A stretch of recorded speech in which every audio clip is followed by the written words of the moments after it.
मध्य रेल्वेच्या ठाणे रेल्वे स्थानकावरून अनेक चाकरमानी दररोज मोठ्या संख्येनं प्रवास करत असतात. परंतु याच मध्य रेल्वेच्या ठाणे स्थानकामधील सर्व शौचालय ठेकेदारांचं कॉन्ट्रॅक्ट संपल्यामुळे टाळेबंद करण्यात आलेत. याचाच प्रवाशांना मोठ्या प्रमाणावर त्रास सहन करावा लागतोय, तर महिलांना देखील अनेक अडचणींना सामोरं जावं लागतंय. महिलांना अनेक अडचणी असतात. असे काही दिवस असतात ज्यामध्ये महिलांना इमर्जन्सी असते, त्यावेळेस महिला उघड्यावर जाऊ शकत नाहीत. त्यामुळे लक्ष दिलं तर बरं होईल अशी आशा यावेळेला महिला प्रवाशांनी व्यक्त केली आहे. लेडीज आणि जेंट्स ते बंद आहे, त्यामुळे प्रवाशांची खूपच गैरसोय होते.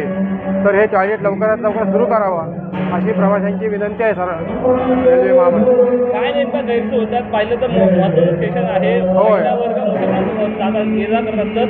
अशा वेळेला कोणत्या अडचणी सामोरं जाऊ शकतं काय वाटतं? त्यामुळे ज्याला इमर्जन्सी जायचं आहे टॉयलेटला त्यांची खूपच गैरसोय होते. इथे प्रवासाला एकताना प्रवासामध्ये बसताना टॉयलेटची खूप गरज आहे इथे. तर हे बरेच दिवसापासून बंद आहे, तर लवकरात लवकर चालू करावं हे टॉयलेट.